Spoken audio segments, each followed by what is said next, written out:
Okay, now I gotta show you something here first. Look at that. Someone put Menard's shopping cart in a Target cart corral when they could have walked all the way over there and put it in the correct cart corral. Today I'm supposed to work 8 to 4, but technically today's last day of the work week.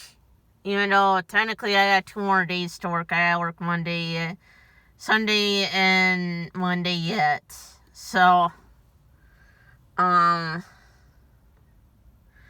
with the hat to it, all they said is we must put in 25 hours a week at being part-time. I am part-time. They never made me full-time like they promised me more than once. They said you cannot be late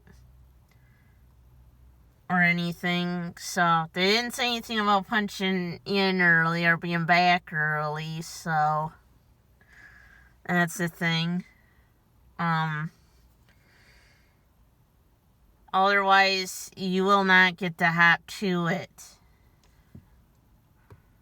I think they didn't say anything about you must work your full shift, but they might have. Now, like today, I know they'll screw me out my third break because it's like they never told me of any changes. Because, like I said, when it was like around December and that, if I worked 8 to 4, I got in 2 little breaks and a half-hour lunch working 8 to 4. And then all of a sudden, I think they started doing that like around February or March. All of a sudden, if I was scheduled 8 to 4, they didn't want to give me my third break because I got chewed out for being told to go on break. And it was my third break, technically. So now if I work 8 to 4, I gotta sneak off and stay on the clock and take that third break. Because it's like Menards don't realize, it's like I do need that third break, you know. I get tired and I get really sore. And it's like, anyway, you're gonna have a bunch of cart pushers out here anyway.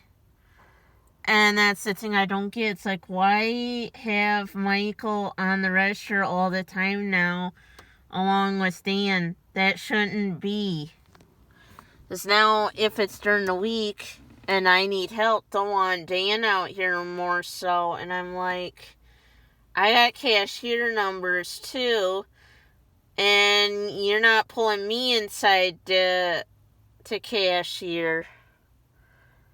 And like I said, that's poor management right there, you know.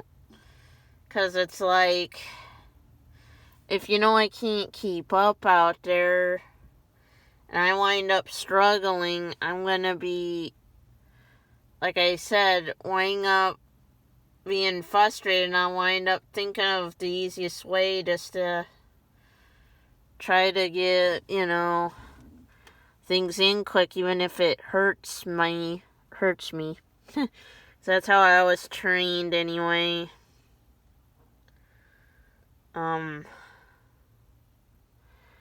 Now,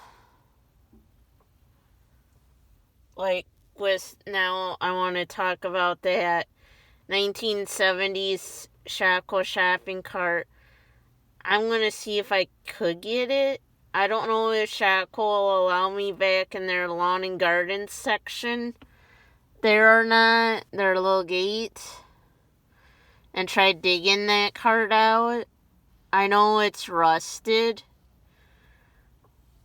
but it does says that they're selling the carts at that Chippewa Falls location. So I should be able to get it, but I don't want to cause any trouble with that location at Shopko, because it's like, yeah, and too, I gotta think about where would I put it if I bought it, because that would take up a lot of room. Yes, it's a little skinnier and smaller than that black one I bought, but still, it's gonna be a hard one to throw in the back here and everything. So, And the sad thing is I might have to wait to buying it until it actually is raining. I hate to do that, but then no one's going to be there, out there, and you better hope that, and I don't want to say this, that the Shotco employees there don't give a darn if I go in there and do that, because that's where they got some of their different shopping carts. So,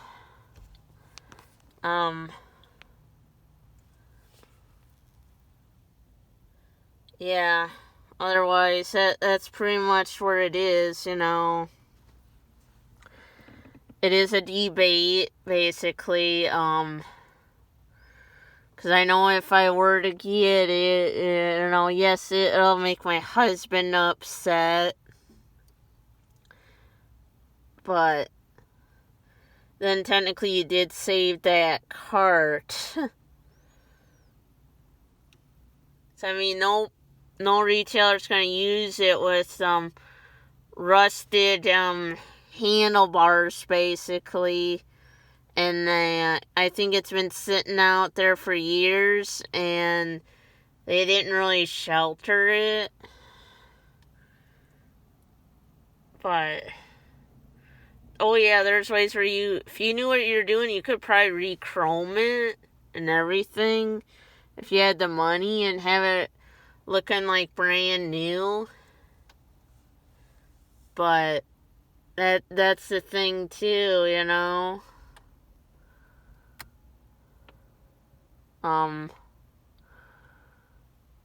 Yeah. But yeah, today I just gotta kind of watch it, because Menards could send me home earlier than 4, and then again, they might keep me here until 4. I don't know.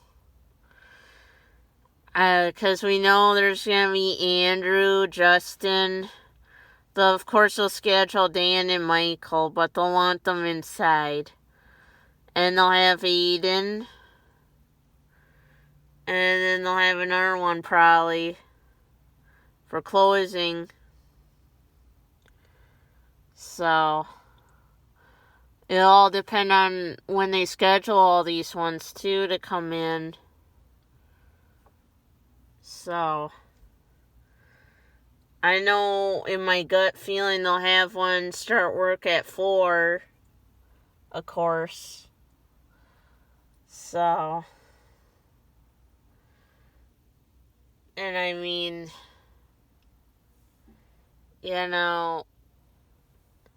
that I guess like with CVR, I didn't find out which place had a job interview, open interviews that they wanted me to go to until I got home, and I'm like, I'm home now. I ain't gonna drive all the way to Eau Claire. And they didn't say which location in Eau Claire, because Eau Claire, they got 3 Festival Foods. So it's like, is it Birch, Mall Drive, or the old Mega West one? Because it's like, I'm not going to drive from Chippewa back to Eau Claire and then looking for which one is the open interviews are at. Because, and 2, I didn't apply there, so recently. So it's like, I didn't feel like going all of a sudden from home to there. And yeah. So, like with today, we just gotta watch it, because, like I said, management is not stupid. I think eventually they'll notice me sneaking off just to take that 3rd break, and they'll get mad. Even yesterday with Menards, it's like, I don't know why you don't want me knowing ahead of time when my breaks are. But she acted like she could get in trouble for it, and that was that Nicole saying it, and it's like, well, I don't blame you. I don't want to get in trouble, and I don't want to get you in trouble either. So, But you know, if you don't really want anyone looking at that, then you should have that where if they want to know when their breaks are, you could tell them flat out, okay, this is when your breaks are going to be. You know, because at Walmart and Chaco, we were totally allowed to see when everybody else was going to be starting work and going to break.